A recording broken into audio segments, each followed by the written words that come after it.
శశికళకు ఎంతమంది ఎమ్మెల్యేల మద్దతు ఉందన్న విషయంపై సస్పెన్స్ కొనసాగుతోంది.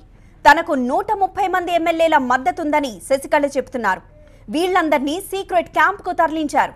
అన్నాడీఎంకే ఎమ్మెల్యేలను బస్సుల్లో ఎక్కించి చెన్నైలోని 5 హోటళ్లకు తరలించారు శశికళ అనుచరులు. ఎమ్మెల్యేల నుంచి ఫోన్లు కూడా తీసేసుకున్నారు.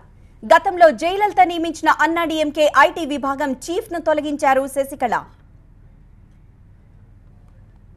గవర్నర్ చెన్నై చేరుకోగానే ఆయనతో సమావేశం కాబోతున్నారు శశికళ. తనను ప్రభుత్వం ఏర్పాటు చేయడానికి ఆహ్వానించాలని కోరబోతున్నారు.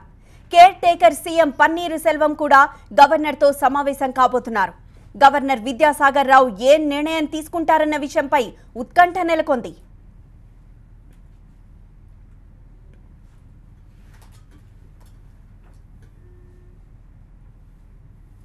అసెంబ్లీలో బలం నిరూపించుకోవాలని శశికళను ఆదేశిస్తారా, లేక గవర్నర్ ముందు ఎమ్మెల్యేలను శశికళ పెరేడ్ చేయిస్తారా అన్న విషయంపై ఆసక్తి నెలకొంది. పన్నీరు సెల్వం కూడా వ్యూహాత్మకంగా పావులు కదుపుతున్నారు. చాలా మంది ఎమ్మెల్యేలు తనతో టచ్ లో ఉన్నారని అంటున్నారు పన్నీర్.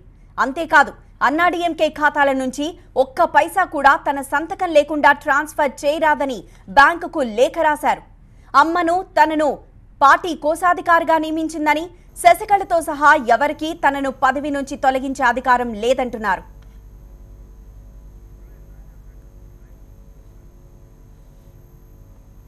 తమిళనాడులో తాజా అప్డేట్స్ గురించి పూర్తి వివరాలు మా ప్రతినిధి మురళి పోయస్ గార్డెన్ నుండి లైవ్ ద్వారా అందిస్తారు. మురళి,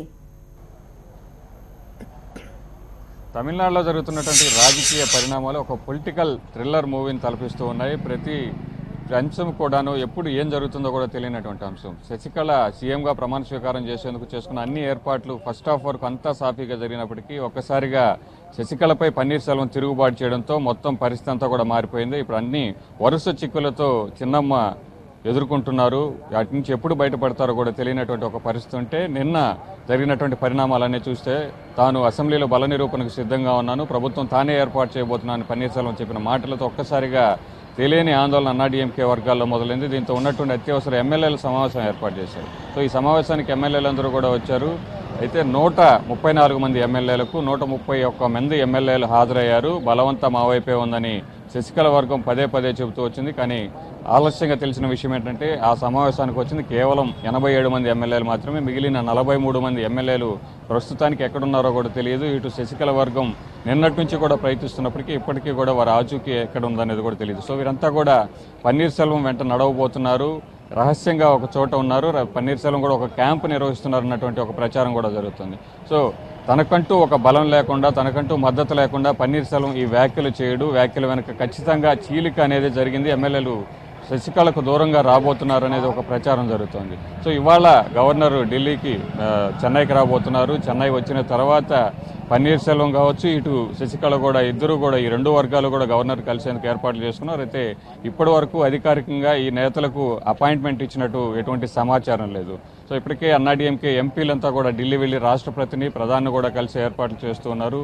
ఏదైతే గత వారం రోజులుగా కూడా ప్రమాణ స్వీకారానికి ఏర్పాట్లు చేసుకుంటున్నప్పటికీ గవర్నర్ అపాయింట్మెంట్ దొరకపోవడంపై తమకున్నటువంటి బలాన్ని నిరూపించుకునేందుకు అవకాశం ఇవ్వాలని కోరబోతున్నారు. సో ఇప్పటికే పన్నీర్ సెల్వం ప్రకటించారు, తనకు పూర్తి మద్దతు ఉంది, తాను ఇచ్చినటువంటి రాజీనామా లేఖను వెనక్కి తీసుకుంటాను, రాజీనామా వెనక్కి తీసుకునేటువంటి పరిస్థితిలో బల నిరూపణకు కూడా తాను సిద్ధంగా ఉన్నాను, అసెంబ్లీలో తన బలమేంటో నిరూపిస్తానని చెప్తూ ఉన్నారు.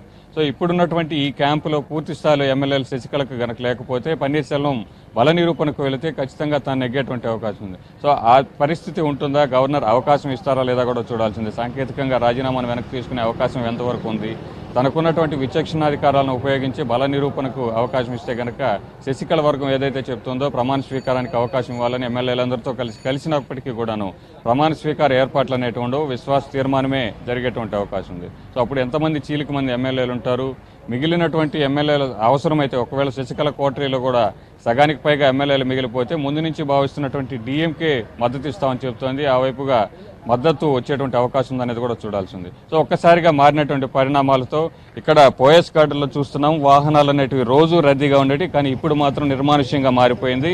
పన్నీర్ సెల్వం ఇంటికి ఆ తాకిడి అనేది పెరిగిపోయింది. ఇటు చీలిక జరిగిన తర్వాత నేతలందరూ కూడా పన్నీర్ సెల్వం కలిసేందుకు క్యూ కడుతున్నారు. వచ్చిన నేతలందరికీ కూడా అక్కడ అపాయింట్మెంట్ జరుగుతుంది. ప్రతి ఒక్కరూ కూడా పన్నీర్ సెల్వం కలుస్తున్నారు. పోయస్ గార్డెన్లో లాగా ఎటువంటి ఆంక్షలు కూడా లేవు. సో సో చూడాలి ఇవాళ పరిణామాలు గవర్నర్ వచ్చిన తర్వాత ఎటువైపుగా తమిళనాడు రాజకీయాలు వెళ్ళబోతాయో, ఎప్పుడు ఈ వివాదాలకు క్లైమాక్స్ అనేది ఉంటుందో చూడాల్సి ఉంది. ఈ రోజు మధ్యాహ్నం గవర్నర్ చెన్నై చేరుకోగానే తమిళ రాజకీయాలు ఎలాంటి టర్న్ తీసుకుంటాయో చూడాలి.